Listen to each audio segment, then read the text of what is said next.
Welcome. Our topic coverage in this review questions is all about in the Book 2 of LTOM, specifically in Section 52, the Special Education Fund, SEF, Section 53, the Special Levy on Idle Lands, and Section 54, the Special Levy on Lands Benefited by Public Work Projects. Number 1.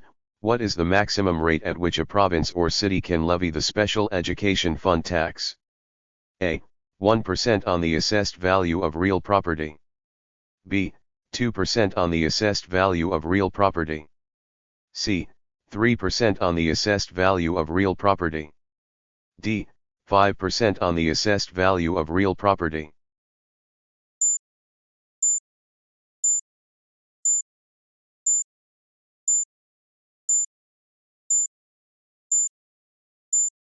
Answer, letter A. According to the Local Government Code, a province or city can levy a maximum tax rate of 1% on the assessed value of real property for the Special Education Fund. This means that the SEF tax cannot exceed 1%. Number 2, can a municipality within the Metropolitan Manila Area levy and collect the Special Education Fund tax? A. Yes, but only with approval from the MMA governing body. B. No, only provinces and cities can levy the SEF tax. C. Yes, municipalities within the MMA have the same authority as provinces and cities. D. No, the SEF tax is not applicable within the MMA.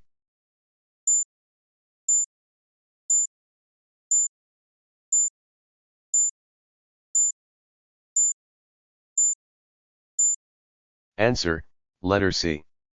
According to the Local Government Code, a municipality within the Metropolitan Manila Area has the same authority as provinces and cities to levy and collect the Special Education Fund tax.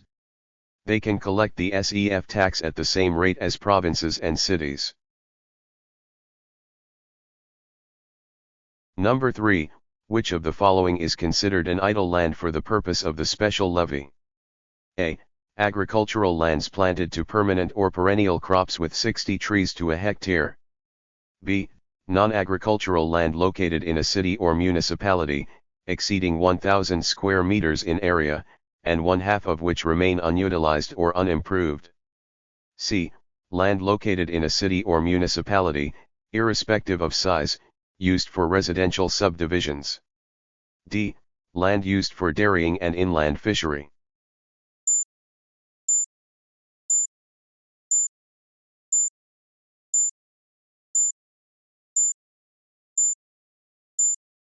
Answer, letter B. The land will be considered as an idle land for the purpose of the special levy if it is non-agricultural land located in a city or municipality, exceeding 1,000 square meters in area, and one-half of which remain unutilized or unimproved.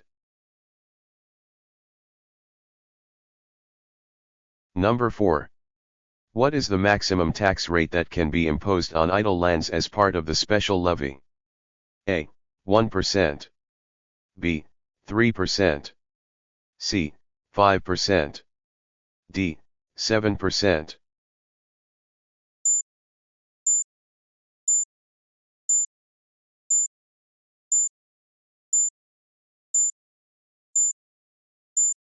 Answer, letter C. The annual tax on idle lands shall not exceed 5% of the assessed value of the property. Number 5, under what circumstances can an owner be exempted from the additional levy on idle lands? A. When the owner is unable to improve or utilize the land due to financial constraints. B. When the owner consistently incurred losses while cultivating the land, the very reason why he stopped in cultivating the land. C. When the land is affected by natural calamities or force majeure situations. D. When the owner is engaged in agricultural activities on the land.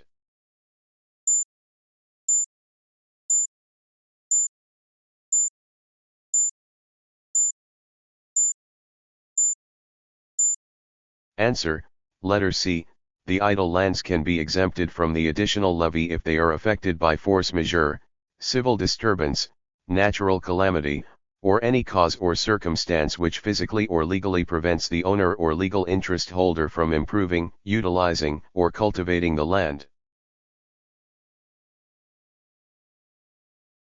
Number 6. Who is responsible for notifying the owner or legal interest holder of the imposition of the additional tax on idle lands? A. Provincial, city, or municipal assessor. B. Provincial or city treasurer. C. Provincial, city, or municipal council. D. Provincial, city, or municipal governor.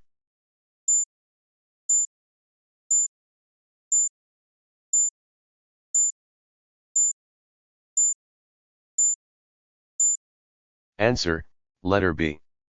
The provincial or city treasurer shall notify the owner or legal interest holder of the imposition of the additional tax based on the record of idle lands provided by the provincial, city, or municipal assessor.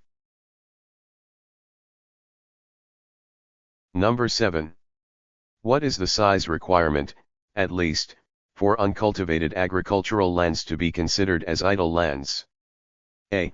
More than 1 hectare, half of which remain uncultivated or unimproved. B. More than 5 hectares, half of which remain uncultivated or unimproved. C. More than 10 hectares, half of which remain uncultivated or unimproved. D. More than 20 hectares, half of which remain uncultivated or unimproved.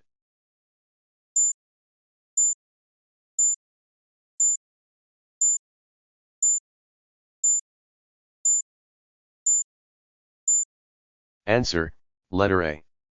Agricultural lands, more than 1 hectare in area, suitable for cultivation, dairying, inland fishery, and other agricultural uses, half of which remain uncultivated or unimproved, are considered idle lands subject to the special levy. Number 8. What is the maximum percentage of the actual cost of public works projects and improvements that the special levy on lands benefited by public work projects can cover? A. 40%. B. 50%. C. 60%. D. 70%.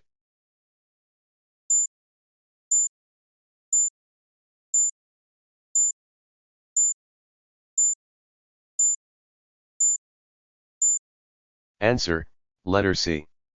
The special levy shall not exceed 60% of the actual cost of such projects and improvements.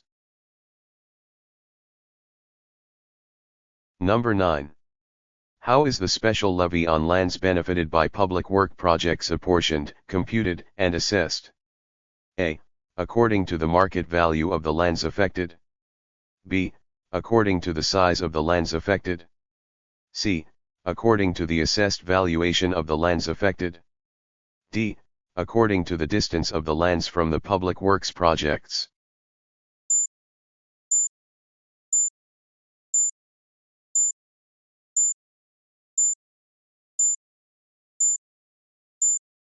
Answer, letter C.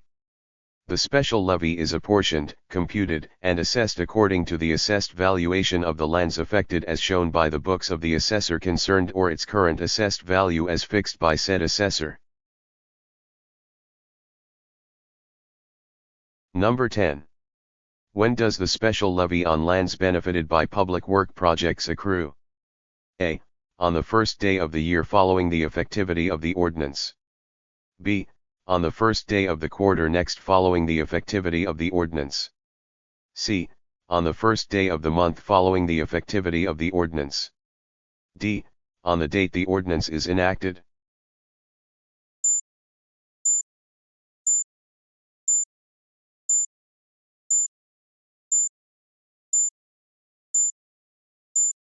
Answer, letter B. The special levy shall accrue on the first day of the quarter next following the effectivity of the ordinance imposing such levy. For more videos like this, please like, subscribe, and hit the notification bell. Comment your questions and clarifications below. For continuation of this video, please see the link in the comment section.